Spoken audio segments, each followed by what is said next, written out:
close to this national championship game Monday night. So just today's show and Mondays before it all goes down. Brock will be there, be on Radio Row on Monday. Are you prepared?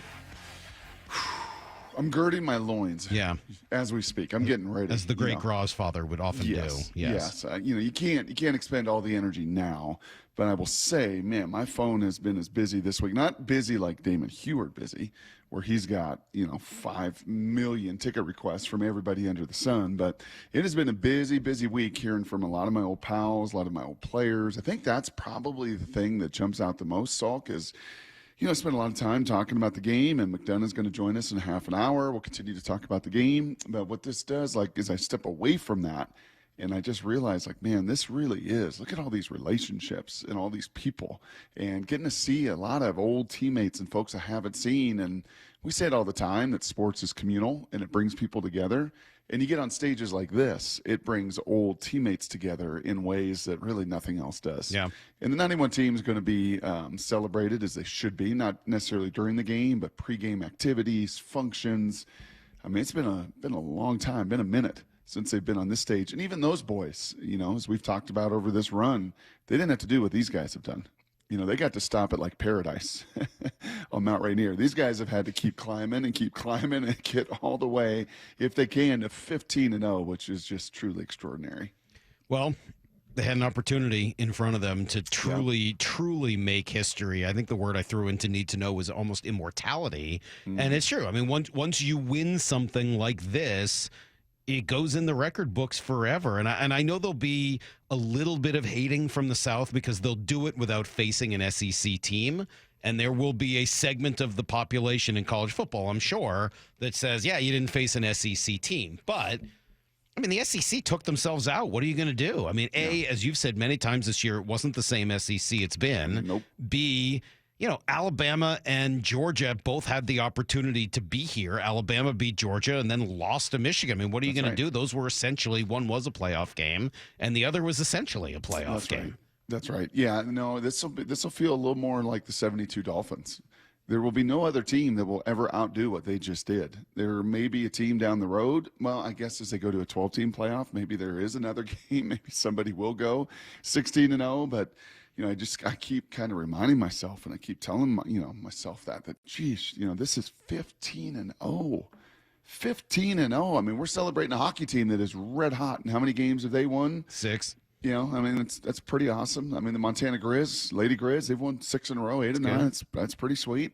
But to get to 15-0, and to do it in the toughest conference in America this year, to do it still against some of the most elite quarterbacks that they have faced, to do it as underdogs over and over and over, and to do it basically all Salk in one-score games. I mean, they're all 10 points or less. They're all back and forth, and you've got to be at your very best at the biggest moments when it matters in the end. And gosh, they certainly have. I bet you.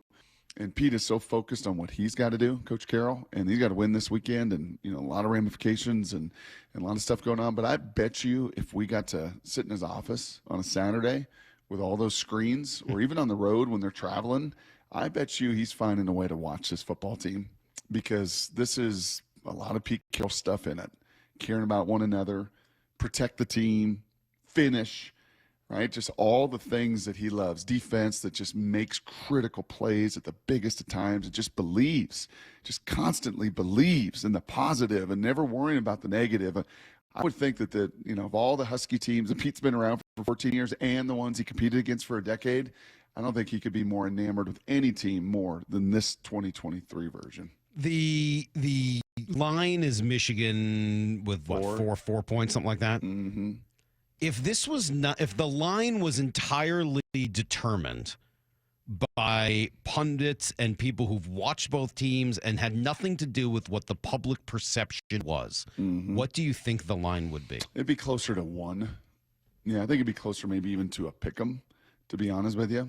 That's certainly what I have felt talking to most of the people that I've talked to this week, and some of the more engaged people even in the media that look at the lines and study some of these things, and they think that's a pretty significant play there. And I think if I did that kind of thing, the 4 points I would feel very, very good about. Just like I did last week with Texas and you getting 4 points, or the Oregon game and you're getting 9.5 points. So yeah, I think most of the Joe Klatts and the Herbies and, the guys that have seen them a bunch of times and get close to it and around it, feels a whole lot closer to a pick 'em. Yeah, it was interesting. Joel Klatt has made that comp a few times now to the Ohio State team with those three great receivers and what it was like trying to defend Olave and Wilson and JSN.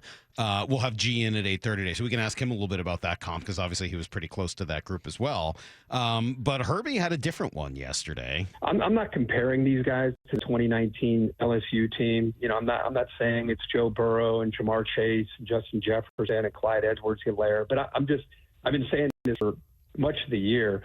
The challenge in defending them reminds me of that team because if you spent too much time on Jamar Chase, here comes Justin Jefferson, and they had Terrace Marshall. They were there were so many options that they had. So I think the one thing that Michael will probably tell you is he's the beneficiary of a system with Ryan Grubb and Kalen DeBoer, and then the pieces around him, like any great quarterback.